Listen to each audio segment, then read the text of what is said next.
আসসালামু আলাইকুম সুপ্রিয় বন্ধুরা, আন্তর্জাতিক সংবাদে স্বাগতম জানাচ্ছি। ইরানের পাল্টা ক্ষেপণাস্ত্র হামলা চালিয়েছে ইসরায়েল। চলুন এবার বিস্তারিত জেনে আসি।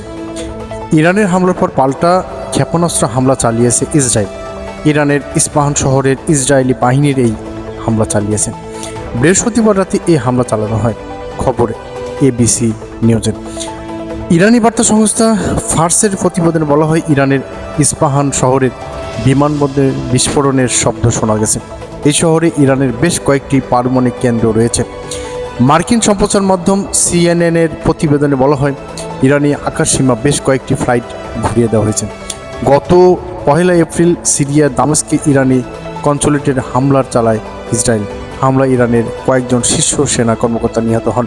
এই হামলার জবাবে গত 13 এপ্রিল শনিবার রাতে ইসরায়েলকে লক্ষ্য করে 3 শতাধিক ড্রোন এবং ক্ষেপণাস্ত্র ছোড়ে ইসরায়েলের রেভলিউশনারি গার্ড কোর বাহিনী। এই হামলার প্রতিশোধ নিতে ইরানের পাল্টা হামলার কথা বলেছিলেন ইসরায়েল। ইরান বৃহস্পতিবার জাতিসংঘের নিরাপত্তা পরিষদকে জানায়, ইসরায়েলকে তাদের স্বার্থের বিরুদ্ধে সামরিক দুঃসাহসিকতা বন্ধ করতে বাধ্য করতে হবে। এর আগে ইসরায়েলি পাল্টা হামলা চালালে পরিণতি ভালো হবে না বলে হুঁশিয়ারি দিয়েছিলেন ইরানের প্রেসিডেন্ট ইব্রাহিম রাইসি। এছাড়া ইরানের পাল্টা হামলা না করার জন্য ইসরায়েলকে আহ্বান জানাচ্ছেন আমেরিকার সহ অন্যান্য পশ্চিমা মিত্ররা।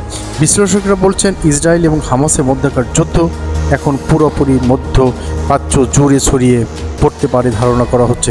এই ছিল সর্বশেষ ইরান এবং ইসরায়েলের মধ্যে হামলার সর্বশেষ খবর। এ পর্যন্ত রাখছি। আসসালামু আলাইকুম রহমতুল্লাহ।